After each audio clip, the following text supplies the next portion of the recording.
Let's Mike News at 5। Let's Mike अब तक की खास खबरों के साथ मैं महेश सिंह।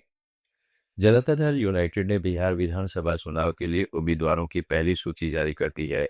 इस लिस्ट में 4 महिलाओं सहित कुल 57 उम्मीदवारों के नाम है।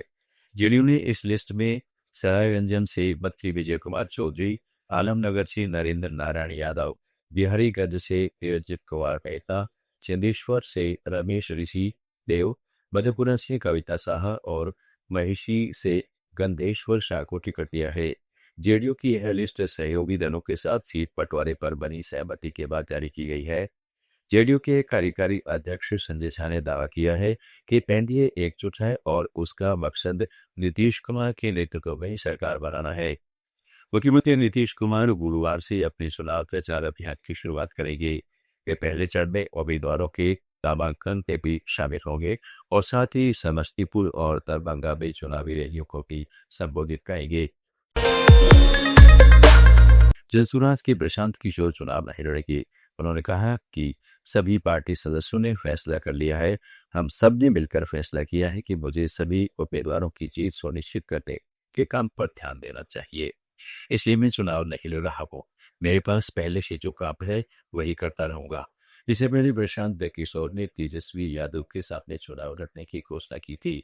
नहीं, पार्टी के सभी साथियों ने निर्णय लिया है कि चूंकि बहुत सारे कामों की जिम्मेवारी मुझ पर है तो सबकी मदद करने के लिए। क्या मन था सर कि आप चुनाव नहीं, मैं तो चुनाव लड़ने गया ही था। देखा भी, लेकिन पार्टी के साथियों का निर्णय ही सर्वोपरि है। मेरा भी उसमें मत है, लेकिन सबने मिलकर निर्णय लिया है कि सभी प्रत्याशियों को जिताने के लिए जो मुझे काम करना है वो काम करने पर फोकस करना है। इसलिए मैं चुनाव नहीं लड़ रहा हूँ।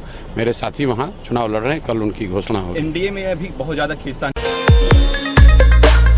हिंदी और पंजाबी फिल्मों के जाने माने अभिनेता पंकज ईर का मुंबई में निधन हो गया। वे 68 वर्ष के थे। 1988 में दूरदर्शन पर प्रसारित बी.आर. चोपड़ा के टीवी सीरियल महाभारत में कर्ण की तपदार भूमिका से उन्हें लोकप्रियता मिली थी।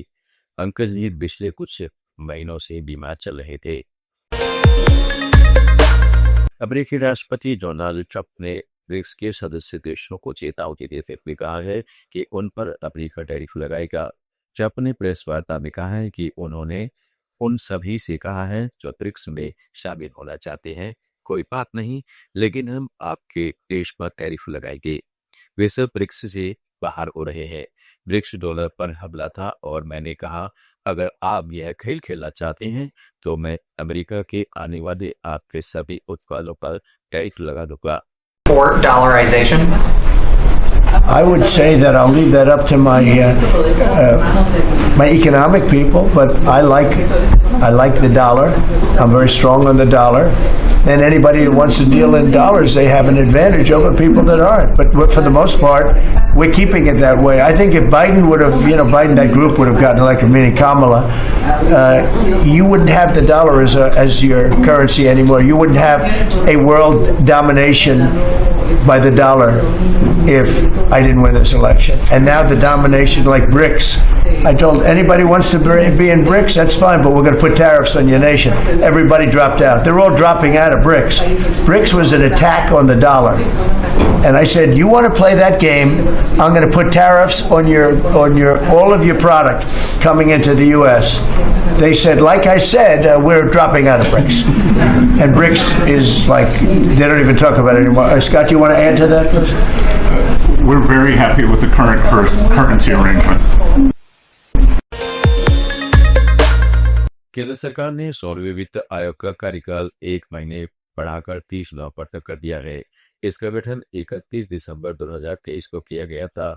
इसके अध्यक्ष नीति आयोग के पूर्व उपाध्यक्ष अरविंद पनगड़िया थे। इस आयोग को 31 अक्टूबर तक अपनी रिपोर्ट देनी थी। आयोग मुख्य रूप से 1 अप्रैल 2026 से शुरू होने वाली 5 वर्ष की अवधि के लिए केंद्र और राज्यों के बीच करों के वितरण पर सिफारिशें करेगा। यह आयोग केंद्र को राज्यों के बीच कर हस्तांतरण और राजस्व वृद्धि के उपाय पर सुझाव देगा। इसके अलावा आयोग आपदा प्रबंधन अधिनियम 2005 के तहत गठित निधियों के प्रबंधन और इनके वित्त पोषण के लिए वर्तमान व्यवस्था की समीक्षा करेगा। आप सुन रहे थे let's Mike more than radio. Follow कीजिए हमें हमारे सोशल मीडिया प्लेटफॉर्म्स पर।